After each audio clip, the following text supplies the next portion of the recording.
আসসালামু আলাইকুম, তোমাদের প্রত্যেককে স্বাগতম আমার চ্যানেল ইজি আইসিটি স্কুলে, অর্থাৎ সবথেকে সহজ এইখানে।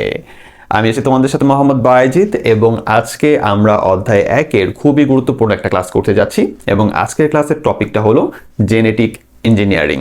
তো তোমরা সবাই জানো যে এই টপিকটা আমাদের অধ্যায় 1-এর সব থেকে ইম্পর্টেন্ট টপিকে পড়ে। তার কারণটা হলো আমাদের কলেজের পরীক্ষায় এবং বোর্ড পরীক্ষায় এইখান থেকে প্রায় সময়ই 3 মার্কের এবং 4 মার্কের প্রশ্নটা আসে। তার থেকেও মজার ব্যাপার, এখান থেকে প্রচুর পরিমাণে এমসিকিউ এবং ক খ এর প্রশ্ন আসতে দেখা যায়। তার মানে এই টপিকটা কিন্তু আমাদের জন্য অনেক বেশি ইম্পর্টেন্ট হয়ে দাঁড়িয়েছে। যেহেতু এটা একটু বায়োলজি রিলেটেড টপিক এবং একটু গভীর টপিক বা জটিল টপিক, তো টিচাররা যেটা করে এই টপিকটা একটু তড়িঘড়ি করে পড়ায়, এখান থেকে বের হয়ে যাওয়ার চেষ্টা করে। এর ফলে তোমাদের যেটা প্রবলেম সৃষ্টি হয় যে তোমরা যখন কলেজের পরীক্ষা অথবা বোর্ড পরীক্ষায় এই ধরনের প্রশ্ন দেখো বা এই কনসেপ্টের প্রশ্ন দেখো, তখন তোমরা অন্য টপিকের সাথে এটাকে মিক্স করে ফেলো যে আসলে এটা কি জেনেটিক ইঞ্জিনিয়ারিং এর প্রশ্ন, নাকি এটা বায়ো ইনফরমেটিক্সের প্রশ্ন, নাকি এটা ন্যানো টেকনোলজির প্রশ্ন। তোমরা এগুলো নিয়ে একটা খিচুড়ি পাকায় ফেলো, যার কারণে একটা বড় ধরনের বিপদে পড়ে যাও। এর জন্য তোমাকে অবশ্যই এই টপিকগুলো সম্পর্কে একবারে গভীর থেকে ধারণা রাখতে হবে এবং গঠনমূলক লেখা লিখতে হবে। অবশ্যই শুধুমাত্র কোনো রকম ধারণা দিয়ে তুমি শুধু লিখে দিয়ে আসলা, এখন কিন্তু ওই জামানা আর নাই। বর্তমানে এইচএসসি পরীক্ষার প্রশ্নগুলো খুবই গঠনমূলক আসতেছে এবং তোমাকে লিখতেও হবে গঠনমূলক, সুন্দর আলোচনা লিখতে হবে, যার মাধ্যমে তুমি কিন্তু এ প্লাস নিয়ে আসতে পারবা। সাদামাটা লেখা অথবা ভুল কনসেপ্টের লেখা তোমাকে কিন্তু অবশ্যই খুব বিপদে ফেলে দিবে। এবং তার বর্তমান নজির কিন্তু তুমি বোর্ড পরীক্ষাগুলো দেখতেছো যে কি পরিমাণ স্টুডেন্ট এইচএসসি আইসিটিতে ফেল করতেছে বা খারাপ করতেছে। তবে তোমাদের জন্য একটা গুড নিউজ হলো এই যে তোমাদের জন্য প্রিমিয়াম লেভেলের কয়েকটা আমি ফ্রি প্লেলিস্ট দিছি। এর পাশাপাশি তোমাদের জন্য আমি জটিল অধ্যায়গুলোর একবারে স্বল্প মূল্যে কিছু পেইড কোর্সের ব্যবস্থা রাখছি। তোমরা যখন ইচ্ছা সেই পেইড কোর্সগুলো আমার প্ল্যাটফর্ম থেকে কিনে খুব সহজে সেই জটিল অধ্যায়গুলো, অধ্যায় 4, 5 এবং 6 এরকম জটিল অধ্যায়গুলো নিজের মতো করে এত সুন্দর ক্লাস টাইপের পড়াশোনার মাধ্যমে তুমি নিজের মতো করে শিখে অধ্যায়গুলো কমপ্লিট করতে পারবা। তোমরা যারা আমার ক্লাসগুলো করে করে এইচএসসি আইসিটি কভার করতেছো, তোমাদেরকে আমি আরো বেশি করে রিকোয়েস্ট করব যে আমার পেইড কোর্সগুলো দ্রুত কালেক্ট করে পড়া শুরু করবা। এবং আমার পেইড কোর্সগুলোর দাম কিন্তু তোমাদের সকলের কথা চিন্তা করে অনেক কম রাখা হয়েছে, একবারে স্বল্প মূল্যে তোমাদের জন্য পেইড কোর্সগুলো রাখা হয়েছে। এবং তার থেকেও বড় কথা হলো, তোমরা যদি ততোধিক কোর্স একসাথে কিনো, সেখানে তোমাদের জন্য বিশাল ডিসকাউন্টেরও ব্যবস্থা করা হয়েছে। তো আমার এই ফ্রি এবং পেইড কোর্সগুলো যারা কমপ্লিট করতে পারবা, আমি ইনশাআল্লাহ আশাবাদী যে তোমরা খুব সহজে 85 থেকে 95 এর ভিতরে মার্কস আনতে পারবা। এবং এটা আমার স্টুডেন্টরা অ্যাভারেজ নিয়ে আসে, মানে আমার অ্যাভারেজ স্টুডেন্টের রেজাল্টই হলো 85 থেকে 95 এর ভিতরে। তুমি যদি এটা সম্পর্কে আরো জানতে চাও যে তাদের কমপ্লিমেন্ট সম্পর্কে, তাহলে আমার এখানে ফেসবুক পেজের ছবি দেওয়া আছে, তোমরা ওই পেজে যায় বিভিন্ন পোস্টের কমেন্টগুলো পড়ে দেখতে পারো। আর আমাদের পেইড কোর্স সম্পর্কিত সকল তথ্যের জন্য এখানে যে হোয়াটসঅ্যাপ নাম্বারটা দেওয়া আছে, এখানে তুমি যোগাযোগ করতে পারো। অবশ্যই টেক্সট অনলি প্ল্যাটফর্ম, যে কোনো সময় তুমি টেক্সট করে যোগাযোগ করতে পারো। এছাড়াও আমাদের কোর্স সম্পর্কিত সকল তথ্য ডিসক্রিপশন বক্সে দেওয়া আছে, তুমি দেখতে পারো। আমাদের কোর্সগুলো তুমি তোমার যখন ইচ্ছা কিনে নিজের মতো করে পড়তে পারবে। এই জন্য এটা তোমার জন্য আরো বড় একটা প্লাস পয়েন্ট হয়ে থাকছে। চলো তাহলে ক্লাসটা শুরু করা যাক। সবার প্রথমে একটু মেনশন করে দিচ্ছি যে যেহেতু এই টপিকটা একটু জটিল এবং এত বেশি গুরুত্বপূর্ণ, এই জন্য আমি চাচ্ছি যে তোমরা যাতে একটা প্রপার গাইডলাইন বা একটা নোটের মাধ্যমে এই পড়াটা পড়তে পারো। তো আমি তোমাদের জন্য সহজ এবং সুন্দর একটা নোট বানাইছি এবং তুমি দেখতেই পাচ্ছ যে সাইডে ওই নোটের সাপেক্ষে আমি তোমাকে পড়াবো, যাতে করে তুমি খুব সুন্দরভাবে এটা আয়ত্ত করতে পারো এবং সহজভাবে এটা বুঝতে পারো। তো এই নোটটা আমি আমার ফেসবুক পেজেও দিয়ে রাখবো, তুমি ওইখান থেকেও নিতে পারো। আর যারা ওইখান থেকে খুঁজে পাবা না, তারা এখান থেকে স্ক্রিনশট দিয়েও তুমি পড়তে পারো, কোনো সমস্যা নাই। তাহলে চলো আমরা শুরু করি। তো এখন দেখো, এই যে জেনেটিক ইঞ্জিনিয়ারিং এর যে ব্যাপারটা আছে, নাম শুনে আমরা বুঝতে পারতেছি যে এইখানে জিনগত ইঞ্জিনিয়ারিং এর কিছু বিষয় আমরা আলোচনা করব। এখন কথা হলো, সরাসরি জেনেটিক ইঞ্জিনিয়ারিং নিয়ে যদি আমি তোমাকে কথা বলতে শুরু করি, এইখানের 80% স্টুডেন্ট জিনিসটা ভালোভাবে ধরতে পারবে না। তো এই জন্য আমি যেটা করব, তোমাদেরকে আমি বাস্তব জীবনের এইটার আগে কিছু গুরুত্ব আমি তোমাকে ধরবো, মানে তুলে ধরবো আর কি। জাস্ট আমি আলোচনা করবো যে তুমি বাস্তব জীবনে এটা গুরুত্ব কোথায় কোথায় ভোগ করতেছো। তারপরে আস্তে আস্তে আমি এই টপিকের ভিতরে প্রবেশ করবো এবং ইনশাআল্লাহ তুমি খুব সহজে ধরতে পারবা। তাহলে চলো আমরা দেখি। তোমরা নিশ্চয়ই লক্ষ্য করেছো, এখন এমন কিছু গাছ আছে যেগুলোতে পোকা সহজে ধরে না, আবার কিছু ফল আগের চেয়ে বড়, সুন্দর আর পুষ্টিকর হয়েছে। এমনকি এমন ব্যাকটেরিয়াও আছে যেগুলো মানুষের জন্য ইনসুলিন তৈরি করছে, যা ডায়াবেটিক্স রোগীরা ব্যবহার করে। আবার বিজ্ঞানীরা এমন প্রাণীও তৈরি করেছে যাদের শরীরে নতুন ক্ষমতা যোগ করা হয়েছে, এদের বলা হয় ট্রান্সজেনিক প্রাণী। এই সব কিছু হঠাৎ করে প্রকৃতিতে এমন হয়নি, বরং মানুষের তৈরি বিশেষ বৈজ্ঞানিক পদ্ধতির মাধ্যমে হয়েছে। এই পদ্ধতির নামই হলো জেনেটিক ইঞ্জিনিয়ারিং। কত সহজ করে তোমার জন্য আমি লিখছি, চিন্তা করো। এই বিষয়টা তুমি একটু ভাবো তোমার আশেপাশে। এখন তুমি বাজারে গেলে অনেক বড় বড় ফল দেখতে পাও, যেগুলো কিন্তু আগে এত বড় আকার ছিল না। প্রকৃতিতে কিন্তু এই জিনিসগুলো আগে ছিল না, তাদের একটা নির্দিষ্ট লিমিটেশন আকার আকৃতি ছিল, বা তাদের নির্দিষ্ট ভাবে আমরা দেখতে পারতাম। পরবর্তীতে বিজ্ঞানীরা বিশেষ প্রয়োজনে তাদের ভিতর কি করছে, কিছু জেনেটিক পরিবর্তনের মাধ্যমে তাদের এই আকার আকৃতি, তাদের মানে বংশবিস্তারের যে ব্যাপারটা, এই জিনিসগুলো একটু পরিবর্তন করছে। তো এই পরিবর্তনটাকেই, এই যে বিশেষ যেই প্রক্রিয়া বললাম বিজ্ঞানের, এই প্রক্রিয়াটার নামই হলো জেনেটিক ইঞ্জিনিয়ারিং। তো এই আলোচনা থেকে কিন্তু তুমি অনেকটাই বুঝতে পারছো যে বিজ্ঞানীরা কেন বিশেষ বিজ্ঞানের মাধ্যমে এই জিনিসগুলো পরিবর্তন করতেছে। তার কারণটা হলো মাংসের উৎপাদন ব্যবস্থা বাড়ানোর জন্য। তারপরে তোমার ফলের আকৃতি বড় হয়েছে, ফলকে সুস্বাদু করা হয়েছে। তারপরে ফলের ভিতরে তোমার পুষ্টি উপাদান বাড়ানো হয়েছে। শুধু ফল না, বিভিন্ন শস্য বা তোমার ফসলের ভিতরে এই কাজটা করা হয়েছে। তাহলে আমাদের যে দৈনন্দিন যেই আস্তে আস্তে দিন যাচ্ছে, মানুষের সংখ্যা বাড়তেছে, এদের পুষ্টি চাহিদাও কি হইতেছে, বাড়তেছে। তাহলে মানুষের জন্য খাদ্য সরবরাহ বৃদ্ধি করার জন্য এবং তাদের পুষ্টি চাহিদা পূরণ করার জন্য কিন্তু বিজ্ঞানীরা এই কাজগুলো করতেছে।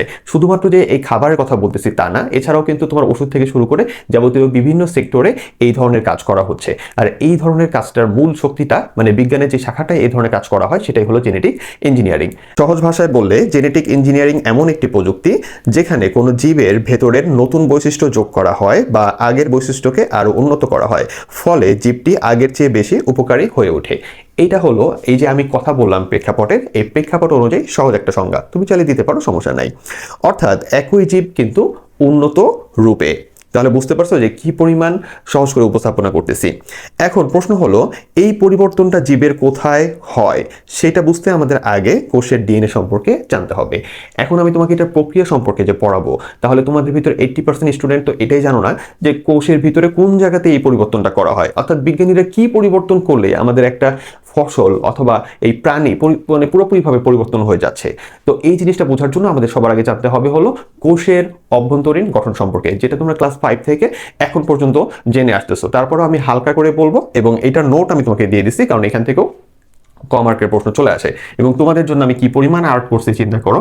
আমি আমার ভাই বেস্ট চেষ্টা করছি, আশা করি সুন্দরই আর্ট করছি। তারপরে যদি কোনো ত্রুটি থাকে আমার ভাই মাফ করে দিও, আমি খুব চেষ্টা করছি। তাহলে চলো আমি তোমাকে একটু পড়াই দিই। আমরা জানি সব জীব, মানুষ, পশু, উদ্ভিদ অসংখ্য ক্ষুদ্র কোষ বা সেল দিয়ে গঠিত। প্রতিটি কোষের ভেতরে একটি গুরুত্বপূর্ণ অংশ থাকে যার নাম নিউক্লিয়াস। এই নিউক্লিয়াসের ভেতরে থাকে হলো ক্রোমোজোম। তো আমি তোমাকে আপাতত এটা একবারে হালকাভাবে পড়াই দিচ্ছি, ঠিক আছে? একবারে হুবহু যে চিত্রগুলো এরকম তাও না, কাছাকাছি, ঠিক আছে? তোমরা এতদিন ধরে দেখছো কিন্তু বিভিন্ন বইতে, তো তোমরা জানো যে চিত্রগুলো আসলে কেমন।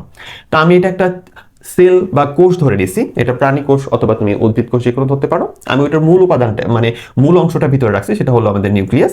নিউক্লিয়াসের ভিতরে কি থাকে? নিউক্লিয়াসের ভিতরে থাকে হলো ক্রোমোজোম, ঠিক আছে? এই ক্রোমোজোমের এই যে বাহুগুলো আছে, এই বাহুগুলো কিন্তু লম্বা সুতা দ্বারা, ঠিক আছে? লম্বা সুতা মানে কিন্তু অনেক বড় কিছু না, এগুলো খুবই ক্ষুদ্র আণবিক্ষণিক। জাস্ট ওদের কথা বলতে যে আমি বলতেছি, ওদের অনুযায়ী যে লম্বা সুতা দ্বারা এখানে কি থাকে, একবার ভাঁজ হয়ে হয়ে এই বাহুগুলো তৈরি হয়। এখন ওই সুতা যেটা এখানে ভাঁজ হয়ে হয়ে এই বাহুগুলো তৈরি হয়েছে, ওই সুতাটা হলো আমাদের ডিএনএ, অর্থাৎ ডিঅক্সি রাইবো নিউক্লিক অ্যাসিড, ঠিক আছে? এই যে ডিএনএর যে চেইনটা দেখতেছো, এই চেইনটাই কিন্তু একবারে হিজিবিজি হয়ে ভাঁজ হয়ে এই বাহুগুলো তৈরি করে, ঠিক আছে? গঠনটা যারা বায়োলজি পড়তেছো তারা আরেকটু ভালোভাবে এবং বিস্তারিতভাবে জানবে। আমি শুধু তোমাদের জন্য যতটুকু দরকার অতটুকু বলতেছি, একটু পরিবর্তন আছে।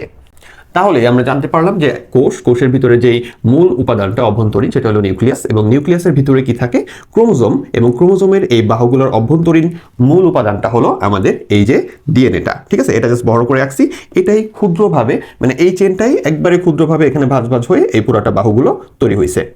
এই যে ডিএনএ, এটা নিয়ে তোমরা কিন্তু অনেক শুনছো যে আমাদের সাধারণ যে বৈশিষ্ট্যগুলো আছে, প্রাণী অথবা উদ্ভিদের কথা যেটাই বলো না কেন, তাদের বৈশিষ্ট্যগুলা কিন্তু এই ডিএনএর ভিতরে কি থাকে? ডিএনএর ভিতর থেকেই বৈশিষ্ট্যগুলা নিয়ন্ত্রিত হয়ে থাকে, ঠিক আছে? এই ডিএনএর ভিতর উপাদানগুলো সেই বৈশিষ্ট্যগুলা, মূল বৈশিষ্ট্যগুলা নিয়ন্ত্রণ করে। তো আমরা চলো একটু সামনে পড়ি। ক্রোমোজোম হলো কোষের নিউক্লিয়াসে থাকা সুতার আকৃতির গঠন, যেখানে জীবের সব বংশগত তথ্য সংরক্ষিত থাকে। একটু আগে বলছি ক্রোমোজোমের ভিতরে এগুলো সংরক্ষিত থাকে। এখন ক্রোমোজোমের ভিতরে মানে কি? এই বাহুর ভিতরে, আর এই বাহুর ভিতরে কি আছে? ডিএনএ। তার মানে সহজ কথায় ডিএনএর ভিতরে কি আছে? এই তোমার প্রাণীর বা জীবের সকল বৈশিষ্ট্যগুলো, মূল বৈশিষ্ট্যগুলো সংরক্ষিত থাকে, ঠিক আছে? তো একটি কোষে অনেকগুলো ক্রোমোজোম থাকতে পারে। মানুষের দেহকোষে মোট 23 জোড়া বা 46টা ক্রোমোজোম থাকে। তাহলে এই কোষে যদি মানুষের কোষ বলতাম, তাহলে এটার ভিতরে ক্রোমোজোম আছে কয়টা? 23 জোড়া অথবা 46টা। তো এটা তোমাদের এমসিকিউতে আসে, এই জন্য বললাম, ঠিক আছে? এরপরে হলো ক্রোমোজোম তৈরি হয় একটি বিশেষ রাসায়নিক পদার্থ দিয়ে, যার নাম DNA, deoxy ribo nucleic acid. তো এটা তোমাকে এই যে দেখাই দিছি। ডিএনএ দেখতে ডাবল হ্যালিক্স বা পেঁচানো সিঁড়ির মতো। আমি আমার যথেষ্ট চেষ্টা করছি পেঁচানো সিঁড়ির মতো আগায় দেখাইতে। এই ডিএনএর মধ্যেই জীবের সব গঠনগত ও বৈশিষ্ট্যগত তথ্য লুকোনো থাকে, যেমন গায়ের রং বলো, চোখের রং বলো, উচ্চতা, রোগ প্রতিরোধ ক্ষমতা ইত্যাদি। তাহলে এগুলো সব কার ভিতরে থাকে? এই ডিএনএর ভিতরেই থাকে। ডিএনএ এর ছোট ছোট অংশকে বলা হয় জিন। এইবার আসছি হলো আমাদের মূল কনসেপ্টে। এতক্ষণ যা বলছি এগুলো আধা আধা বুঝলেও হবে, বাট আশা করি তুমি বুঝতে পারছো, কারণ এত সহজ করে কেউ বলে না।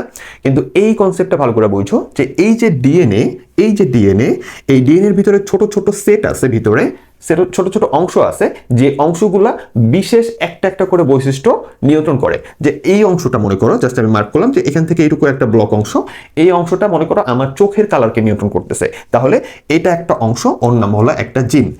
এরপরে আবার একটা অংশ মনে করো যে আমার শরীরের রোগ প্রতিরোধ ক্ষমতা নিয়ন্ত্রণের বৈশিষ্ট্যটা নিয়ন্ত্রণ করতেছে, ওইটা হলো আরেকটা জিন, যেটা আমাদের শরীরে আরেকটা বৈশিষ্ট্য কাজ করতেছে। তো এরকম ভাবে আমাদের এই ডিএনএর ভিতরে ব্লক ব্লক ছোট ছোট অংশ থাকে, যাদেরকে আমরা জিন বলি। এই জিনগুলো আমাদের শরীরের বিভিন্ন বৈশিষ্ট্যগুলো নিয়ন্ত্রণ করে, অর্থাৎ আমাদের শরীরের ভিতরে এই সকল বৈশিষ্ট্যর ব্যাপারগুলো এই জিন দ্বারা কি হয়? নিয়ন্ত্রিত হয়। কথা বুঝে আসছে? তাহলে এইটা হলো জিন। এখন জিন মানে আবার আলিফ লাইলা জিন বলে দিও না যে মাথায় দুইটা শিং আছে আর হি হি হা হা হা হা, জাস্ট কিডিং। তো ওইরকম কিছু না, ঠিক আছে? জিন মানে এইটা। তাহলে আমরা বায়োলজির ভাষায় যেটা বলতেছি এটা হলো আমাদের জিন। ওকে, তো এখন এর পরবর্তীতে আমরা আসি। তাহলে ডিএনএ এর ছোট ছোট অংশকে বলা হয় জিন। জিন হলো বংশগতির একক। প্রতিটি জিন জীবের কোনো নির্দিষ্ট বৈশিষ্ট্য নিয়ন্ত্রণ করে, যেমন একটি জিন চোখের রং নিয়ন্ত্রণ করে, আরেকটি জিন চুলের ধরন নিয়ন্ত্রণ করে ইত্যাদি। একটি ক্রোমোজোমে অসংখ্য জিন থাকতে পারে। মানুষের দেহে প্রায় 20,000 থেকে 30,000 জিন রয়েছে। তাহলে চিন্তা করো, মানুষের দেহের যে ক্রোমোজোমের ডিএনএ আছে, ডিএনএর ভিতরে 20 থেকে 30,000 তোমার টাইপের এরকম জিন আছে, এরকম সেট আছে। এই সেটগুলো এক একটা বৈশিষ্ট্য আমাদের কি করতেছে? নিয়ন্ত্রণ করতেছে। এইবার তোমাকে দুইটা কথা বলবো, যেহেতু ম্যাক্সিমাম রাইটারের বইতে এই দুইটা জিনিস আছে, এই জন্য বলা, জাস্ট তুমি তোমার মাথায় রাখবা, এক্সট্রা করে এটা নিয়ে প্যানিক নিও না। সেটা হলো জিনোম এবং তোমার জিনোম সিকোয়েন্স। আমাদের মেইন যে কনসেপ্টটা ওইটা হলো এই জিনগুলা, ঠিক আছে? এই জিন নিয়ে আমরা কথা বলবো, তবে এই দুইটা জিনিস জাস্ট তুমি জেনে রাখো। জিনোম, কোনো উদ্ভিদের দেহে থাকা সকল জিনের সম্পূর্ণ সেটকে জিনোম বলে। এই যে একটা তোমার টোটাল ডিএনএর ভিতরে এই যে জিনের যে সেট একটা, তারপরে মনে করো আরেকটা জিন আছে, তারপর আরেকটা জিন আছে, এরকম যে সেটগুলা, এই টোটাল তোমার কি সকল জিনের সম্পূর্ণ সেটকে বলা হয়। টোটাল তোমার যতগুলো জিন আছে এদের টোটাল সেটটাকে একসাথে বলা হয় কি? তোমার জিনোম, ঠিক আছে?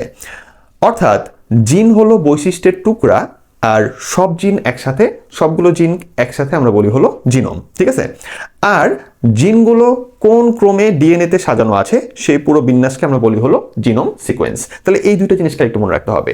সবগুলা জিনের সেটকে আমরা বলতেছি হলো জিনোম, আর এই যে একটা জিন, তারপরে আরেকটা জিন, তারপরে এই যে আরেকটা জিন, এরকম যে একটার পরে আরেকটা কোন প্যাটার্নে সাজানো আছে, এই সাজানোর যে ডিজাইনটা বা বিন্যাসটা, এটাকে আমরা বলি জিনোম সিকোয়েন্স, ঠিক আছে? এই যে চান্দু, এখানে সায়েন্সের কিছু স্টুডেন্ট আছে, এরা বলবে যে আরে সর্বনাশ স্যার, এগুলো কি পড়াইতেছে স্যার, কাইন্ডলি বায়োলজি ক্লাস নেন না, আগেই মাপ চাইতেছে। এই রিকোয়েস্ট আমার কমেন্টে না পড়ে, ঠিক আছে? আমি এখানে বায়োলজি পড়াচ্ছি যথেষ্ট সহজভাবে, তার মানে যে বায়োলজি পড়ানো শুরু করতে হবে তা না। আইসিটি পড়াইতেছে, এটা নিয়ে খুশি থাকো। তাহলে আমরা কিন্তু জানতে পারছি জিন সম্পর্কে একবারে ক্লিয়ার ধারণা পেয়ে গেছি যে এটা হলো আমাদের ডিএনএর ভিতরে নির্দিষ্ট খণ্ডাংশ, ঠিক আছে? ডিএনএর যেটা আমাদের বিশেষ কিছু বৈশিষ্ট্য কি করে? নিয়ন্ত্রণ করে। প্রতিটা জিন তার স্পেসিফিক বৈশিষ্ট্য কি করতে পারে? নিয়ন্ত্রণ করতে পারে, ঠিক আছে? প্রতিটা জিনেরই কি আছে? স্পেসিফিক বৈশিষ্ট্য আছে। এইগুলো সব জানতে হবে রে চান্দু। অন্য যেই কোচিংগুলো তোমরা পড়ো বা অনলাইনে পড়ো, সেখানে কিন্তু ঠাস করে এটা কনসেপ্টটা বুঝাই দিয়ে ভাগো।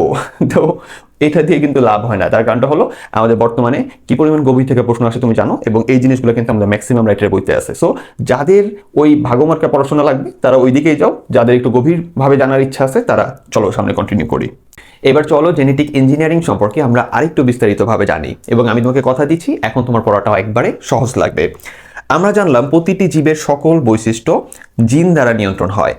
জেনেটিক ইঞ্জিনিয়ারিং হলো এমন একটি পদ্ধতি যেখানে বিজ্ঞানীরা এই জিনকে কেটে পরিবর্তন করে বা এক জীব থেকে অন্য জীবের দেহে বসাতে পারে।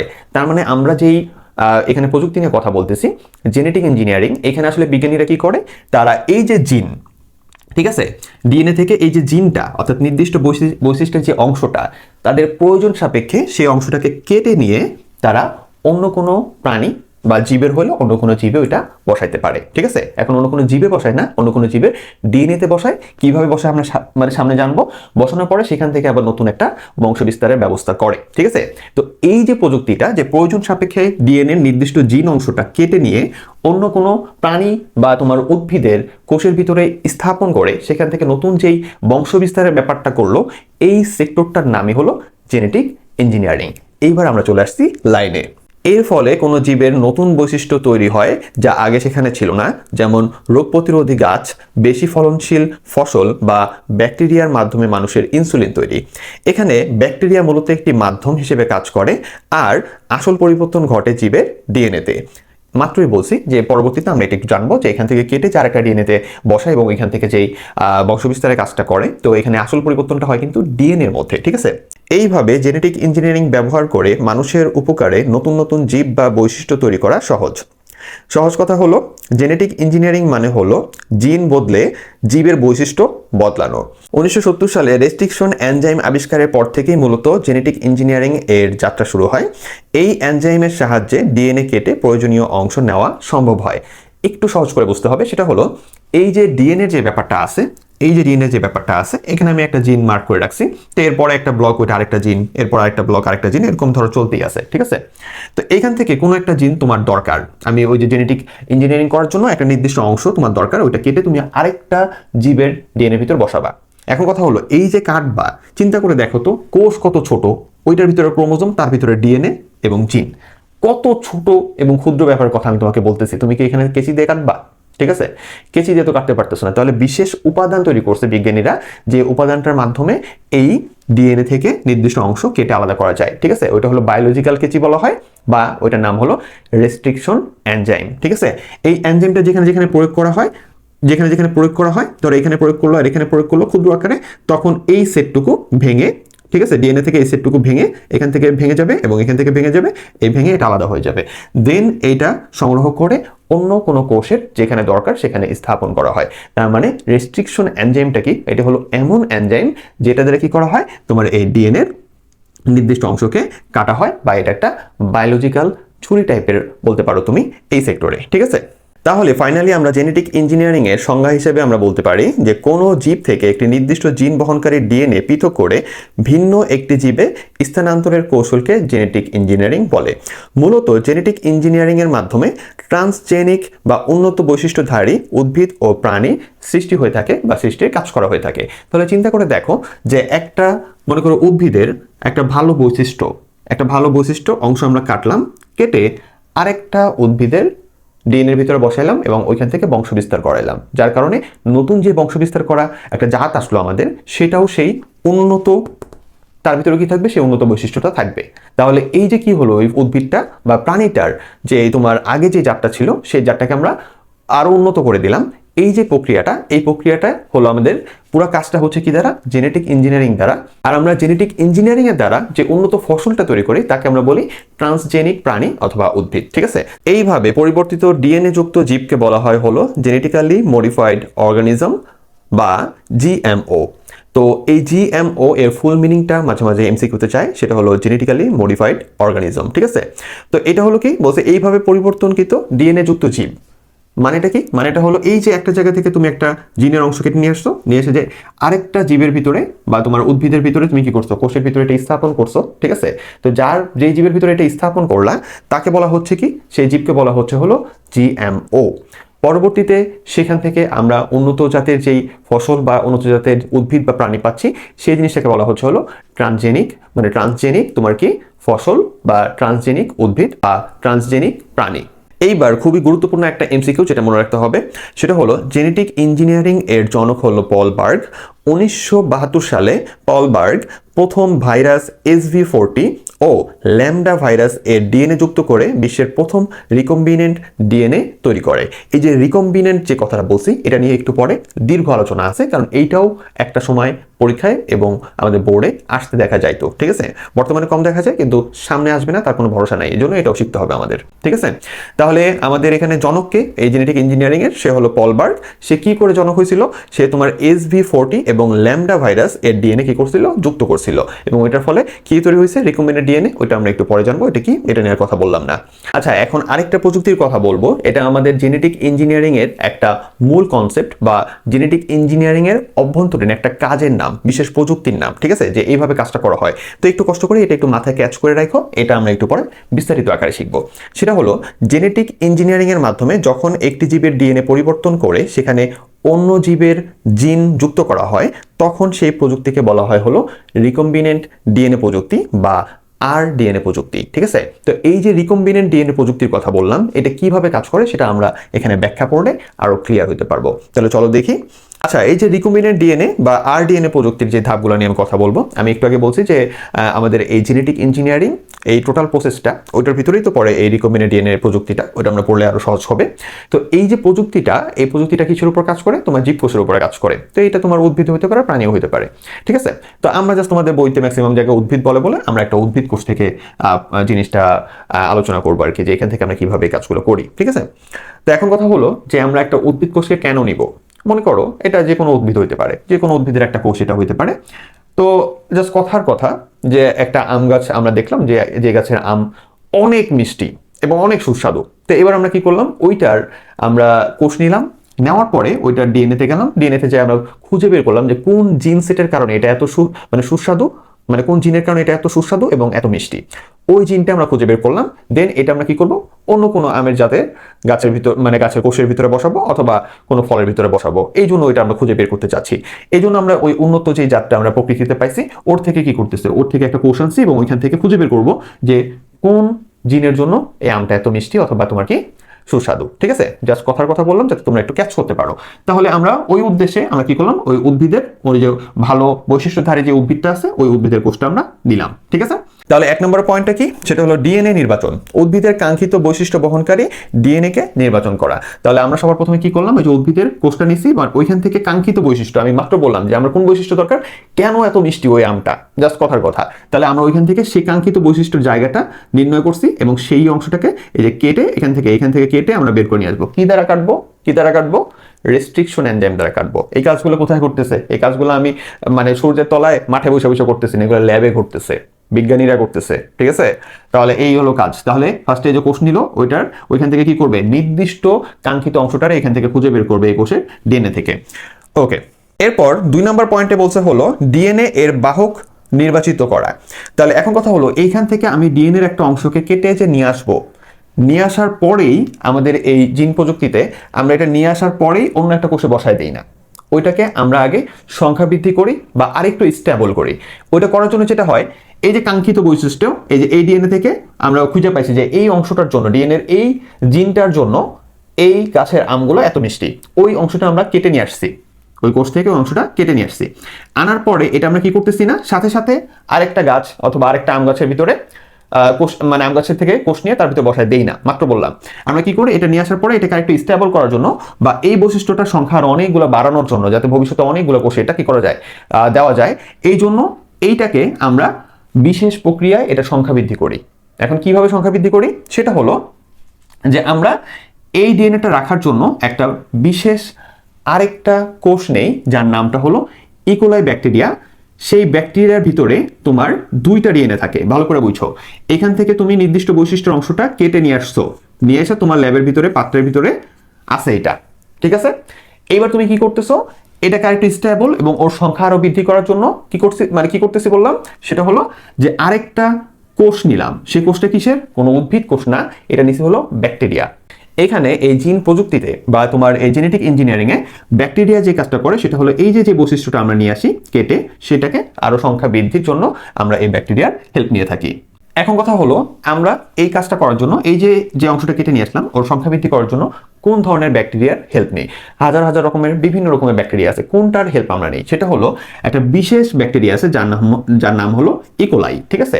তো এই ইকোলাই যে ব্যাকটেরিয়াটা আছে, এইটাকে বিজ্ঞানীরা নেয়, তার কারণটা হলো এই ব্যাকটেরিয়ার ভিতরে 2 সেট ডিএনএ থাকে, এই যে এক সেট পেঁচানো আর এই যে গোল একটা সেট ডিএনএ আছে, ভালো করে বুঝছো। ইকোলাইটা কেন নেয়, বিজ্ঞানীরা বলছি যে তারা গবেষণা করে দেখছে যে এই যে আমরা জীব থেকে হোক, মানে উদ্ভিদ কোষ থেকে হোক বা প্রাণী কোষ থেকে হোক, যে অংশটা নিয়ে আসছি, এটা সংখ্যা বাড়াইতে হবে। এটা বাড়ানোর জন্য আমাদের সবথেকে ভালো অপশন তারা গবেষণা করে দেখছে যে ব্যাকটেরিয়ার ভিতরে এই কাজটা করা যায়। হাজার হাজার রকমের ব্যাকটেরিয়া আছে, কোন ব্যাকটেরিয়াকে তারা বাছাই করছে? ইকোলাই ব্যাকটেরিয়াকে বাছাই করছে। কেন বাছাই করছে? তার কারণটা হলো যে এর ভিতরে আমাদের ডিএনএ থাকে হলো 2টা, ঠিক আছে? এর ভিতরে এই যে পেঁচানো যে ডিএনএটা আছে এটা ব্যাকটেরিয়ার নিজস্ব ডিএনএ, আর আরেকটা ডিএনএ থাকে রাউন্ড আকারের, এটা গোল, ওর নাম হলো প্লাজমিড। আর এই যে প্লাজমিড ডিএনএটা, ওকে আমরা প্লাজমিড বলেই ডাকি, ঠিক আছে? এই প্লাজমিডের নিজের আহামরি তেমন কোনো বৈশিষ্ট্য নাই, ঠিক আছে? তো এই জিনিসটাকে কোনোভাবে যদি তুমি এই প্লাজমিডে বসাই দিতে পারো, বসাই দিলে পরবর্তীতে তুমি এই ব্যাকটেরিয়ার সংখ্যা যদি বাড়াও, ঠিক আছে, ওরে ব্যাকটেরিয়া কিভাবে বাড়ে? ব্যাকটেরিয়াকে একটু শক্তি, মানে ব্যাকটেরিয়া শক্তি পায় এরকম একটু জায়গায় রাখলেই ব্যাকটেরিয়া নিজে থেকে নিজের বিভাজন ঘটাইতে থাকে, ঠিক আছে? বা তুমি বৈজ্ঞানিকভাবে ওর সংখ্যা বাড়াইতে পারবা। তাহলে ব্যাকটেরিয়া যদি তার সংখ্যা বাড়াইতে থাকে তাহলে এই জিনিসটারও কি হবে? সংখ্যা বাড়তে থাকবে। কথা বোঝা আসছে? আর যেহেতু এই গোল প্লাজমিডের ভিতরে উল্টাপাল্টা অন্য কোনো বৈশিষ্ট্য নাই, তাহলে আমাদের এই যে জিনিসটা আছে তোমার কাঙ্ক্ষিত জিন, ওরও কি হবে না, ওর ভিতরে যে বৈশিষ্ট্য লুকানো আছে ওগুলোরও কোনো সমস্যা হবে না। আরে ভাই রে ভাই, কত ভিতরে কথা বলে ফেলছি, এগুলো তোমাদের বায়োলজি টিচারও বলবে না। আচ্ছা যাই হোক, বলা দরকার তাই বললাম আর কি। তাহলে এইটারও তখন কি হবে না, সমস্যা হয় না। এই জন্য বিজ্ঞানীরা কি করে? এই জন্য বিজ্ঞানীরা ইকোলাই ব্যাকটেরিয়াটাকেই বাছাই করে। তাহলে এবার ইকোলাই ব্যাকটেরিয়ার কোন অংশটা আমার দরকার? সেটা হলো এই প্লাজমিডটা দরকার। তাহলে প্লাজমিডটা আমরা কি করব? ওই ল্যাবে ইকোলাই ব্যাকটেরিয়া নিব, নেওয়ার পরে ওইখান থেকে প্লাজমিডটা কেটে, মানে এখান থেকে বের করে নিয়ে আসবো। নিয়ে আসার পরে আমরা এই যে অংশটা কাটছি, কেটে যে নিয়ে আসছি, এই কাজটা করছি কি দ্বারা? রেস্ট্রিকশন এনজাইম দ্বারা। এইবার এইটার ভিতরে এই অংশটাকে বসাই দিব প্লাজমিডের ভিতরে। এখন প্লাজমিডে যে বসাবো, তাহলে প্লাজমিডটাকে আগে তো কাটতে হবে, কেটে না বসাবো। তাহলে এই যে প্লাজমিডটা, এটাকেও কাটবো কি দ্বারা? আমরা রেস্ট্রিকশন এনজাইম দ্বারা, ঠিক আছে? তাহলে এই যে এখানে 2 নম্বর পয়েন্টে বলছি রেস্ট্রিকশন এনজাইমের সাহায্যে উভয় ডিএনএ কে কর্তন, এটাও কেটে নিয়ে আসছি এবং এখান থেকে প্লাজমিডটা বের করে আনার পরে প্লাজমিডটারও কি করছি আমরা? কেটে ফেলছি। তাহলে 2 নম্বর পার্টে কি আছে? ডিএনএ এর বাহক নির্বাচন। তাহলে এই ডিএনএ এর জন্য বাহক নির্বাচন করছি কি আমরা? যেটা হলো নির্বাচিত ডিএনএ কে বহন করার জন্য বাহক হিসেবে ইকোলাইকে নির্বাচন করা হয়। এ বাহকের প্লাজমিডকে ডিএনএ এর সাথে যুক্ত করার জন্য ব্যবহার করা হয়। এইটার ইকোলাইকে নিছি, এর প্লাজমিডকে কি করি আমরা? এটার সাথে যুক্ত করার জন্য ব্যবহার করে থাকি। ব্যাকটেরিয়ার দেহে সাধারণত ডিএনএ অণু ছাড়াও অতিরিক্ত স্বনিয়ন্ত্রিত বৃত্তাকার যে ডিএনএ থাকে তাকে প্লাজমিড বলে। এই ইকোলাইয়ের ভিতরে তার নিজের ডিএনএ ছাড়াও আরেকটা যেই বৃত্তাকার ডিএনএ আছে ওটাকে আমরা বলতেছি কি? প্লাজমিড। এইবার চান্দু এখান থেকে এমসিকিউ আসলে বা যদি তোমার 1 মার্কের প্রশ্ন আসে এটা জানি পারো, ঠিক আছে? এরপর 3 নম্বরে বলছে কি? ডিএনএ খণ্ড কর্তন। 3 নম্বরে যেটা আমি একটু আগে বলে ফেলছি সেটা হলো রেস্ট্রিকশন এনজাইম ব্যবহার করে নির্বাচিত ডিএনএ হতে সুবিধামতো ডিএনএ অংশ কেটে নেওয়া হয়। তাহলে রেস্ট্রিকশন এনজাইম ব্যবহার করার মাধ্যমে আমরা এখান থেকেও কেটে নির্দিষ্ট অংশটা নিয়ে আসছি এবং এই প্লাজমিডকেও আমরা একটা অংশ কেটে দিছি। কাটার কারণটা কি? তাহলে আমাদের একটা গাঁথন প্রান্ত আসলো। গাঁথন প্রান্ত মানে কি? এই প্রান্তের ভিতরে আমরা এই জিনিসটাকে বসাই দিব। বসাই দেওয়ার পরে এই যে বসাই দেওয়ার পরে কি হবে সেটা আরো বলতেছি, গল্প আকারে পড়াচ্ছি মজা করে। 4 নাম্বার কর্তনকৃত ডিএনএ খণ্ড প্রতিস্থাপন। তাহলে এই যে কেটে নিয়ে আসছে যেটা, এটাকে আমরা প্রতিস্থাপন করবো, এখানে বসাবো। তাহলে এখানে কি বলছি? কর্তনকৃত ডিএনএ খণ্ডে তোমার লাইগেজ এনজাইম প্রয়োগ করে প্লাজমিড ডিএনএ এর স্থানে প্রতিস্থাপন করা হয়। পরবর্তীতে প্লাজমিড ডিএনএ কে রিকম্বিনেন্ট ডিএনএ বলে। কথাটাকে কঠিন, সহজ করে দিচ্ছি। এবার এই যে প্লাজমিডটা আমরা নিয়ে আসলাম, এটাকে কাটছি কি দ্বারা? রেস্ট্রিকশন দ্বারা কেটে এই যে একটা গাঁথন প্রান্ত রাখছি যেখানে আমরা গাঁথবো। আর এই যে উদ্ভিদ কোষের নির্দিষ্ট অংশ আমরা কেটে নিয়ে আসছি ডিএনএ এর, ঠিক আছে, কাঙ্ক্ষিত অংশটা। এবার এইটাকে আমরা নিয়ে এই যে এই অংশের ভিতরে বসাই দিব, ঠিক আছে? বসাই দিলাম। এবার বসাই দেওয়ার পরে এটা তো এইভাবেই থাকবে। বসাই দিলে এটা কি জোড়া লেগে যাবে? না, একলা কিন্তু জোড়া লাগে না। এখানে আমাদের একটা বিশেষ কাজ করতে হয়, সেটা হলো এই মাথাটায় এবং এই মাথাটায় আরেকটা কাটার জন্য আমরা কি করছিলাম? কাটার জন্য রেস্ট্রিকশন এনজাইম ব্যবহার করছিলাম না? এবার এটা বসানোর পরে এই 2 মাথায় নতুন আরেকটা এনজাইম দেওয়া হয় একবারে ক্ষুদ্রভাবে, তার নাম হলো লাইগেজ এনজাইম। তাহলে ভালো করে মনে রাখো, লাইগেজ এনজাইমের কাজ হলো যুক্ত করা বা জোড়া লাগানো, ঠিক আছে?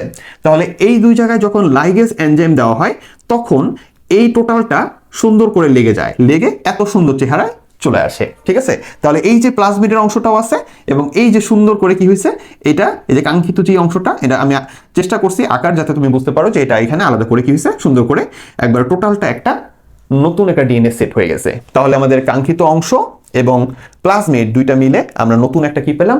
ডিএনএ পাইলাম। তো এই যে আমাদের নতুন একটা ডিএনএ আসলো, ঠিক আছে? এটা কিন্তু এখন একটা ডিএনএ। এখানে কি আছে? আমাদের এই যে প্লাজমিডটা আছে আর এই যে কাঙ্ক্ষিত অংশটা আমরা লাইগেজের মাধ্যমে জোড়া লাগাই দিয়ে টোটালটা কি হয়ে গেছে? একটা ডিএনএ হয়ে গেছে, ঠিক আছে। এবং এই একটা ডিএনএর ভিতরে প্লাজমিড তো আসেই, এবং তার সাথে কি আছে, নতুন আমাদের যে কাঙ্ক্ষিত বৈশিষ্ট্যের যে অংশটা আছে ওইটাও এখানে জোড়া লেগে টোটালটা এখন কি হয়ে গেছে, একটা ডিএনএ হয়েছে। এই যে আমরা একটা স্পেশাল ডিএনএ আবিষ্কার করলাম যার ভিতরে আমাদের কাঙ্ক্ষিত বৈশিষ্ট্য কি করা হয়েছে, প্রবেশ করানো হয়েছে, এই ডিএনএটাকেই বলা হয় রিকম্বিনেন্ট ডিএনএ বা আরডিএনএ। এটা ডাকনাম এই ক্ষেত্রে রিকম্বিনেন্ট ডিএনএ প্লাজমিডও বলা হয়। তাহলে আমরা এবার ফাইনালি বুঝতে পারলাম যে আসলে রিকম্বিনেন্ট ডিএনএটা কি। তাহলে রিকম্বিনেন্ট ডিএনএটা হলো এই জিনিসটা, ঠিক আছে, যেখানে আমরা কাঙ্ক্ষিত বৈশিষ্ট্য কি করতে পারছি, একটা ডিএনএর ভিতরে কাঙ্ক্ষিত বৈশিষ্ট্য কি করতে পারছি, জোড়া দিতে পারছি, এবং টোটালটা মিলে আমরা একটা ডিএনএ তৈরি করতে পারছি, ঠিক আছে। তাহলে আমরা রিকম্বিনেন্ট ডিএনএ তৈরি করতে পারলাম। আচ্ছা, এরপরে 5 নম্বরে বলছে হলো পোষক দেহে রিকম্বিনেন্ট ডিএনএ স্থানান্তর। সেটা হলো কি, সেটা হলো এই যে রিকম্বিনেন্ট ডিএনএ আমরা তৈরি করলাম, এবার এটাকে আমরা কি করব, এটাকে আমরা একটা পোষক দেহে বা একটা পোষক কোষের ভিতরে রাখবো, পরবর্তীতে এটা নিয়ে আমাদের আরো কাজ আছে এর জন্য। তাহলে দেখো এখানে কি বলছে, রিকম্বিনেন্ট ডিএনএ অণুকে অনুকূল পরিবেশ সৃষ্টির মাধ্যমে পোষক ব্যাকটেরিয়ার দেহে প্রবেশ করানো হয়। এই ডিএনএ গ্রহণকারী ব্যাকটেরিয়াকে ট্রান্সফর্ম ব্যাকটেরিয়া বলে। তো এখানে কি করা হয়, এই রিকম্বিনেন্ট ডিএনএ কে আবার আমরা কি করি, একটা ব্যাকটেরিয়ার ভিতরে প্রবেশ করাই দিই, ঠিক আছে। এই যে ব্যাকটেরিয়া থেকে বের করে আনছিলাম, আবার আমরা কি করলাম, একটা ব্যাকটেরিয়ার ভিতরে প্রবেশ করে দিলাম। অনুকূল পরিবেশ মানে যেখানে এটা ঠিক থাকবে, জীবিত থাকবে এবং পরবর্তীতে এটা বংশবৃদ্ধি করতে পারবে, এরকম একটা পরিবেশের মাধ্যমে সৃষ্টি করার মাধ্যমে আমরা এই ব্যাকটেরিয়ার ভিতরে আবার কি করলাম, এটা প্রবেশ করে দিলাম। তাহলে এখন কিন্তু এই রিকম্বিনেন্ট ডিএনএ কোথায় আছে, ব্যাকটেরিয়ার ভিতরে আছে, ঠিক আছে। এবং এই ব্যাকটেরিয়ার নামটা হলো ট্রান্সফর্মড ব্যাকটেরিয়া। এরপর 6 নম্বরে বলছে হলো রিকম্বিনেন্ট ডিএনএ এর সংখ্যা বৃদ্ধি ও মূল্যায়ন।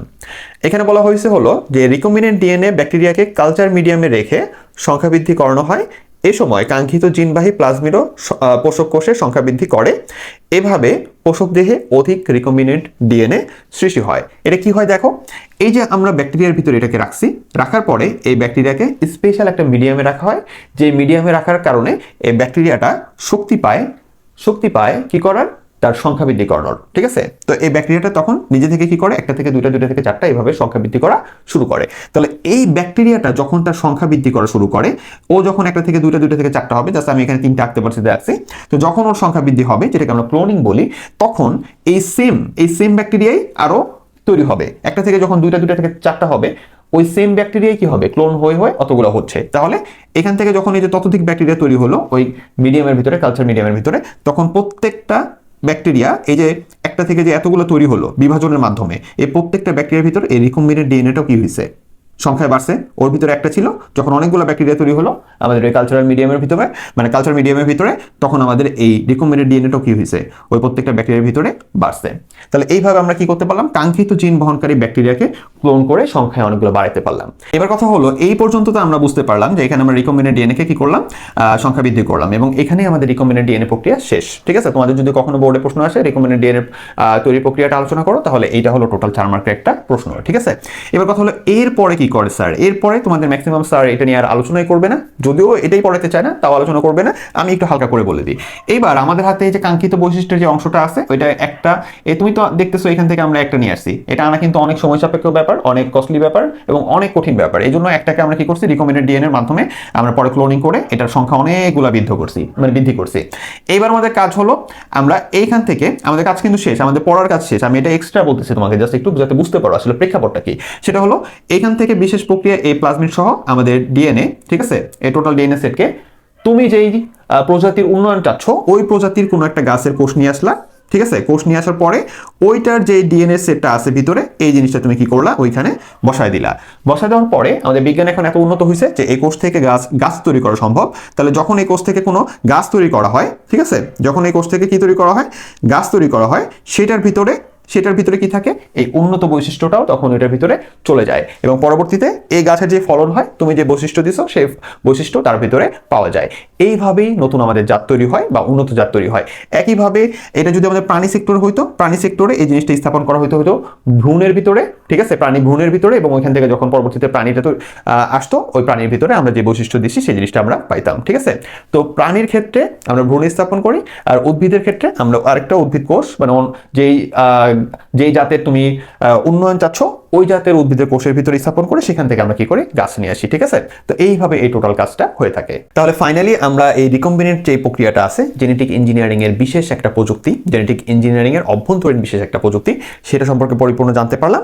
এবং এই রিকম্বিনেন্ট ডিএনএটাই কিন্তু পরবর্তীতে আমি কি বলছি যে এইটাই বিশেষ প্রক্রিয়া আমাদের কোষ অথবা ভ্রূণের ভিতরে, ঠিক আছে, উদ্ভিদের ক্ষেত্রে কোষ অথবা তোমার যেই প্রাণীর ক্ষেত্রে ভ্রূণের ভিতরে স্থাপনের মাধ্যমে পরবর্তীতে আমাদের ট্রান্সজেনিক উদ্ভিদ বা প্রাণী তৈরি করা হয়। তাহলে এই যে পুরো প্রসেসটাই, সম্পূর্ণ প্রসেসটাকে আমরা বলতেছি হলো জেনেটিক ইঞ্জিনিয়ারিং। আর ওইটার ভিতরের এই যে আমাদের কাঙ্ক্ষিত অংশ নিয়ে একটা ডিএনএ তৈরি করে ওটা সংখ্যা বৃদ্ধির যে কৌশলটা আছে, জেনেটিক ইঞ্জিনিয়ারিং এর অভ্যন্তরীণ এই কাজ, যে বিশেষ পার্টটা আছে, এটাকে আমরা বলতেছি হলো রিকম্বিনেন্ট ডিএনএ তৈরির প্রক্রিয়া, রিকম্বিনেন্ট ডিএনএ তৈরির প্রক্রিয়া বা তোমার প্রযুক্তি। ঠিক আছে, তাহলে আশা করি এখানে আর তোমার সমস্যা হবে না। এইবার তোমাকে আমি একটা এমসিকিউ বলি, এটা কিছু বইতে দেখা যায় বলে যাচ্ছে এখানে দেওয়া, এটা নিয়ে আলাদা কোনো মাথা ব্যথা নিও না, শুধু মনে রাখো 1973 সালে হার্বার্ট বোয়ার ও স্ট্যানলি কোহেন ইকোলাই ব্যাকটেরিয়ার প্লাজমিডে অ্যান্টিবায়োটিক রেজিস্ট্যান্স জিন প্রবেশ করিয়ে প্রথম ট্রান্সজেনিক জীব তৈরি করে।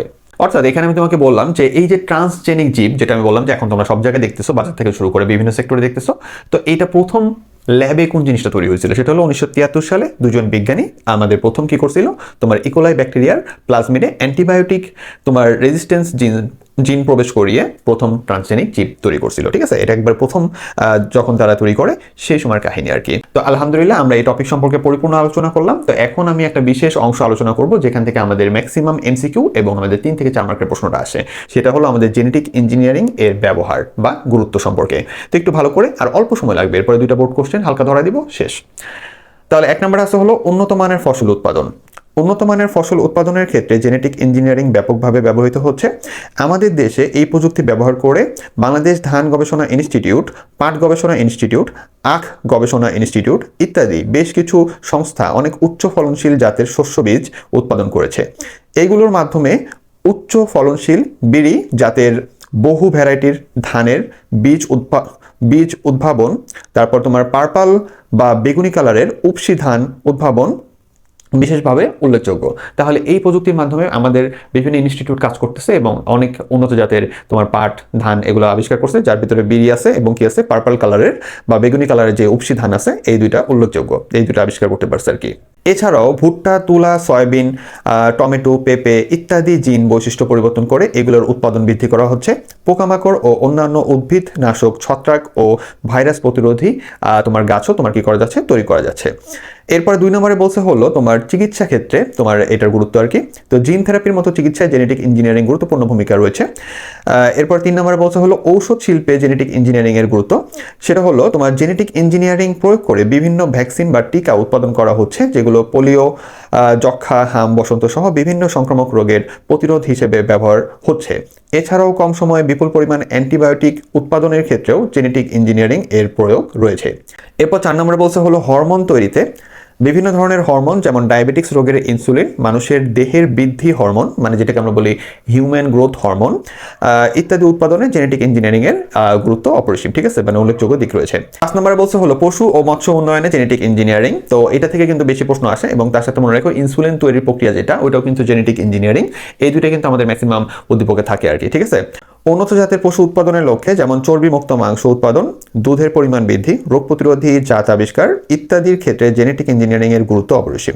এছাড়াও ট্রান্সজেনিক ভেড়া উদ্ভাবন করা হয়েছে লোম উৎপাদনের বৃদ্ধির জন্য। ট্রান্সজেনিক গরু ও ছাগল উৎপাদনের মাধ্যমে মাংস ও দুধ উৎপাদন বৃদ্ধি করা হয়েছে। স্যামন মাছের জিন স্থানান্তরের মাধ্যমে মাগুর, কার্প, তেলাপিয়া মাছের আকৃতি বড় করা সম্ভব হয়েছে। এটা কিন্তু অনেক গুরুত্বপূর্ণ একটা এমসিকিউ যে কোন মাছের জিন ব্যবহার করে তোমার মাগুর, কার্প এবং তেলাপিয়া মাছের আকৃতি বড় করা হয়েছে, সেটা হলো স্যামন মাছের জিন। এরপর 6 নম্বরে বলছে হলো যে পরিবেশ রক্ষায় জেনেটিক ইঞ্জিনিয়ারিং এর মাধ্যমে এমন ব্যাকটেরিয়া তৈরি করা যায় যা পরিবেশের ক্ষতিকর বজ্র ও তোমার দূষক পদার্থ ভাঙতে পারে। এই প্রযুক্তি ব্যবহার করে কম পানি ও কম সার লাগে এমন ফসল উৎপাদন করা সম্ভব যা প্রকৃতির সম্পদ সংরক্ষণে সাহায্য করে। আমি তোমাদের জন্য এখানে এই মূল 6টা গুরুত্ব বা ব্যবহারকে আমি রাখছি, কারণ এখান থেকে আমাদের ম্যাক্সিমাম প্রশ্নগুলো আসে এবং এখান থেকে কমপ্লিট হয়ে যায়। তুমি যদি চাও এর থেকেও এক্সট্রা পড়তে, তাহলে যে কোনো রাইটারের বই বা অন্যান্য রাইটারের বইগুলো ফলো করতে পারো। এখানে আরো যদি এক্সট্রা আমাদের এরকম ব্যবহার বা গুরুত্ব থাকে তুমি ওগুলো ফলো করতে পারো, বাট এই 6টা হলো মূল। তুমি চাইলে আরো পড়তে পারো, কোনো সমস্যা নাই। এরপরে জেনেটিক ইঞ্জিনিয়ারিং এর ঝুঁকিসমূহ। এখন কথা হলো, এই যে বিশেষ কাজটা আমরা করতেছি, এক জিনিসের জিন নিয়ে আরেক জিনিসে বসায় দিচ্ছি, নতুন জাত তৈরি করে ফেলতেছি, তাহলে এটার কি ঝুঁকি নাই? অবশ্যই আছে। তাহলে কয়েকটা ঝুঁকি আমরা একটু পড়ি। এক, জেনেটিক ইঞ্জিনিয়ারিং করা জীব পরিবেশে ছড়িয়ে পড়লে প্রাকৃতিক জীবের সাথে মিশে পরিবেশের ভারসাম্য নষ্ট হতে পারে। সেটা হলো যে আমাদের পরিবেশের ভিতরে যে জীবগুলো আছে, সাধারণ জীবগুলা, আর আমরা যেটাকে আমাদের ল্যাবের মাধ্যমে তৈরি করলাম যে স্পেশাল মডিফাইড জীব, এখন এটা যদি ওইটার সাথে কোনোভাবে মিক্স হয়ে যায়, ক্রস করে তাদের ভিতরে মিলনের মাধ্যমে যদি মিক্স হয়ে যায়, তাহলে সেখানে কিন্তু পরিবেশে কি হতে পারে? ভারসাম্য নষ্ট হয়ে যেতে পারে। ঠিক আছে? তো পরিবেশের ভিতরে নতুন তোমার ইমব্যালেন্স টাইপের নতুন জাত চলে আসতে পারে, বা অনেক কিছু পরিবর্তন হয়ে যেতে পারে আস্তে আস্তে, যেটা পরিবেশের ভারসাম্য নষ্ট করতে পারে আর কি। দুই, কিছু জেনেটিক্যালি পরিবর্তিত খাদ্য দীর্ঘদিন খেলে মানুষের স্বাস্থ্যের উপর ক্ষতিকর প্রভাব ফেলতে পারে, যা এখনো পুরোপুরি জানা যায়নি। তো আমরা কিন্তু দেখা যায় আমাদের খাদ্যাভ্যাসের ভিতরে এরকম জেনেটিক্যালি পরিবর্তন করা অনেক কিছু জিনিস নিয়ে চলে আসছি। তো এই জিনিসটা দেখা যাচ্ছে আমাদের ভিতরে কোনো ক্ষতিকর জিনিস তৈরি করলেও করতে পারে, বা আমাদের শরীরের কোনো না কোনো দিক থেকে বিরূপ প্রতিক্রিয়া দেখা দিতে পারে, যেটা এখনো আমরা ফিল করতে পারতেছি না, কিন্তু সুদূর ভবিষ্যতে কিন্তু এরকমটা হতে পারে। ঠিক আছে? 3 নম্বরে বলছে হলো, এই প্রযুক্তি ভুল বা অতিরিক্ত ব্যবহারের ফলে প্রাকৃতিক বৈচিত্র্য কমে যাওয়ার ঝুঁকি থাকে। তাহলে যেটা আমরা বলার চেষ্টা করছি সেটা হলো যে এই প্রযুক্তি যদি অতিরিক্ত ব্যবহার করি, বা আমরা যদি ক্ষতিকারক কোনো কিছুর সাথে এটা ব্যবহার করে থাকি, তাহলে কিন্তু এটা আমাদের জন্য ক্ষতিকারক হয়ে দাঁড়াতে পারে, প্রাকৃতিক দিক থেকেও এবং সাধারণভাবেও মানুষের জন্য বা পরিবেশের জন্য এটা ক্ষতিকারক হতে পারে। এবার চলো আমরা দুইটা বোর্ড প্রশ্ন একটু সংক্ষেপে দেখি, যে আমরা আসলে এই কনসেপ্টের প্রশ্নগুলো ধরতে পারি কিনা। ঠিক আছে? তো দেখো, ঢাকা বোর্ড 2025-এ কি বলছে উদ্দীপকে? মিস্টার রফিক একজন বিখ্যাত গবেষক। তিনি এবং তার দল পার্পল কালার বা বেগুনি রঙের উপসি ধান আবিষ্কার করেন। আমরা কিন্তু প্রথমে ধরে ফেলছি। মিস্টার রফিকের বন্ধু শফিক একদিন তার ল্যাবে প্রবেশের জন্য হাত দিতে গেলেই দরজাটি না খুলে অ্যালার্ম বেজে উঠলো, কিন্তু মিস্টার রফিক এসে দরজার সামনে দাঁড়াতেই সেই দরজা খুলে গেল। তাহলে আমরা বুঝতেই পারতেছি যে আমাদের উদ্দীপকের প্রথম অংশ যেটা পার্পল কালারের যে উপসি ধানের কথা বলছে, সেটা হলো আমাদের জেনেটিক ইঞ্জিনিয়ারিং, আর দ্বিতীয়টা আমাদের দরজার যে লকের কথাটা বলছে, এখানে বিশেষ লকের কথা বলছে, এটা হলো বায়োমেট্রিক্স প্রযুক্তির কথা এখানে বলছে। এটা আমরা একবারে ক্লিয়ারলি বুঝতে পারলাম। ঠিক আছে? তাহলে এখানে ঘ নম্বরে কি বলছে দেখো, যে উপসি ধান আবিষ্কারের প্রযুক্তিটির কাজ করার পদ্ধতি বর্ণনা করো এবং প্রযুক্তিটি কৃষিক্ষেত্রে কি কি অবদান রেখেছে তা উল্লেখ করো। তাহলে এই যে তুমি জেনেটিক ইঞ্জিনিয়ারিং সম্পর্কে ফার্স্টে পড়ছো, ওইটা সম্পর্কে আগে আলোচনা করবা যে এইটা কি জিনিস, কিভাবে কাজ করে, এবং পরবর্তীতে ওই যে আমি ব্যবহার বা গুরুত্বের জায়গায় যে কৃষিক্ষেত্রে কথাগুলো বলছি, ঠিক আছে, ওই সাইডটা খালি এখানে আলোচনা করে দিলেই তুমি একবারে সুন্দর করে আলোচনা করলে 4 মার্ক পেয়ে যাবা। এরপর যশোর বোর্ড 2025 এটার উদ্দীপকে বলছে হলো, উদ্ভিদে প্রযুক্তি প্রয়োগের কারণে আজ উচ্চ ফলনশীল এবং আবহাওয়া উপযোগী ফসল উৎপাদন সম্ভব হচ্ছে।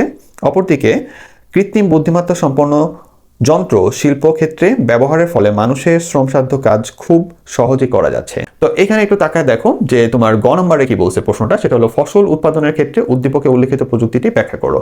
তাহলে এখানেও কিন্তু ফসল নিয়ে কথা বলছে, যে ফসল উৎপাদনের ক্ষেত্রে বা উন্নত জাতের ফসল উৎপাদনের ক্ষেত্রে এই যে তুমি প্রযুক্তিটা শিখলা জেনেটিক ইঞ্জিনিয়ারিং, এটা কিভাবে কাজ করে সেটা ব্যাখ্যা করতে হবে। তাহলে এখানেও আমরা জেনেটিক ইঞ্জিনিয়ারিং এর মূল কনসেপ্টটা আলোচনা করবো, এবং তার সাথে আমাদের ফসল উৎপাদন সেক্টরে এটা কি কি ভূমিকা রাখছে সেটা নিয়ে আমরা একটু সুন্দর আলোচনা করে দিব। তাহলে ইনশাল্লাহ আমরা এখানেও 4 মার্ক নিয়ে আসতে পারবো। তো এই ছিল আজকের ক্লাসে। তোমরা প্রত্যেকে কিন্তু দেখো যে আমার প্রত্যেকটা ক্লাসে আমি তোমার জন্য কি পরিমাণ পরিশ্রম করি এবং তোমাদের জন্য আমি কি পরিমাণ দেওয়ার চেষ্টা করি।